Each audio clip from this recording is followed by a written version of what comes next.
يا حمرك اسكول فايدة سلاين لي يونو فايدة سلاين ونو فايدة سلاين لكن ونو بينهم كل مركون سوق ما يجري لنا وسوق أو شنت ميلو مسكين لك جدو يلا كو باديك كوي يا مسكين بيجري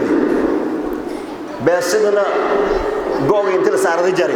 يك جندي يالك يلا أو شن هاين خير له كوينا من قصقه يلا يوذين يكستي ميلي كير نايت يكو قاصدين دم والموك مسكين ما كلهم باقي يبقى سين شانلر هجدي ميل والموك يا قاصدين خير شيء ما أكو باهي ولادكو إديس أكو باهي هكذا يريد شيء كأري ما يسرهين بسين تيتا لانكون قاصدين لكن أنا سميله مكارم دوغي لا أري مركز سميري أو إنس بس يتو بس الشان بس هذه قصته إنس بس يتو بس الشان يوم وأنا بس بكو أرجع أي قصة هذه قصة هذا ما يكشر هي في مسجد قباء في حافظون شورين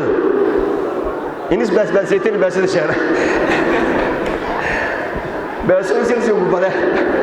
مركون بقولي أفرتون حديث كم قرنا أنت مسيات كجرت إيه أنت سين كساسن بقولي أفرتون ضدنا يبكر كبرنا ضدنا يبكر مركون أنا ما جب جباية قدين كل يرجعنا قرأ وأنت علماء الشيخين ومسجد كفر قلقي العيال النساء أيه كسب سنة تيو عيال سيدة بقولي يمسجدكم إنه يهاي مسلمين تماشى noloshooda ay ka bedelaan dhinac walbaba nooc walbana misaadka oo qaadanayo arimaha bulshada haday tahay hadii la tashanaayo haday tahay in wax la daaweynayo oo isbitaal noqonayo haday tahay qof in lagu edbinayo oo lagu xiraayo yaani intoo dhan waan soo sheegnay taas waxay ku tusaysaa muslimiintu meesha ay ka noolaadaan waa masjidka risaalada masjidka la soo noolada muhiim ay tahay taas mid ay ahayd mid kale waxay ku saabsanayd rajab iyo bisha aan galnay oo bilaa xurmada ka tirsan oo ramadaan loogu diyaar garoobayo iyo ducada ay ahayd ilaahayow noo barakay Allahu baarna fi rajab wa shacbaan wa balagna ramadaan marka khudbada intaas daan ugu gudubno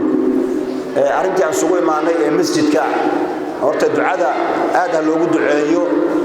dadkii ka qayb qaatay masjidka dhisidiisa oo ugu horeeyo waaqifka masjidka dhulka uu waqfay aqoona Sheikh Abdul Aziz iyo guddigii la shaqeynayay ee ganacsatada iyo xaafadda ahaa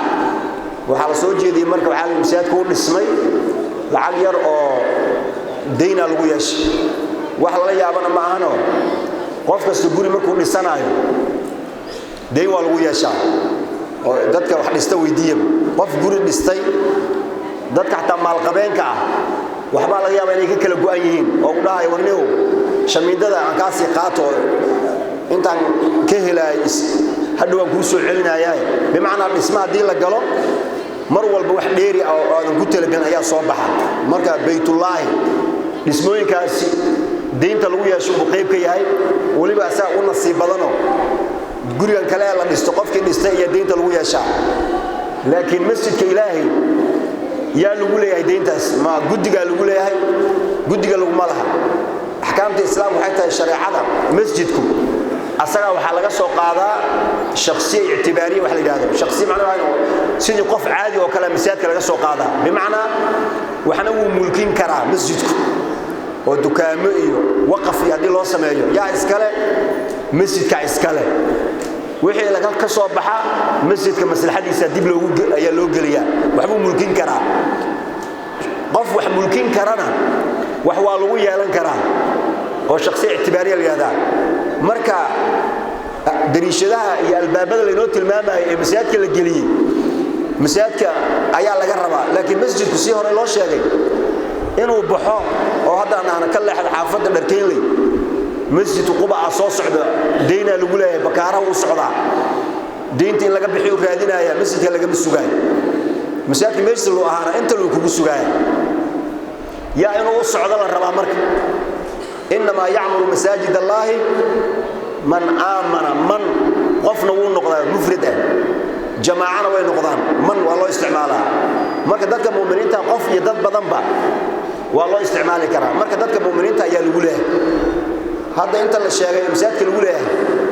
haddii loo fiiriyo masjidka intii gashay intii uu soo dhaafay wax isu dhow ma ah aan masjid aan ka wada hadda masjid Umar bin Khattab ee Zobe uu socdaa ismiis wali ma dhamaanin laakiin lacagta lagu leeyahay ama markuu dhamaado lagu yeelan doono say u socoto inta ay sheegaysaan intaas oo maray ku laba laabantaa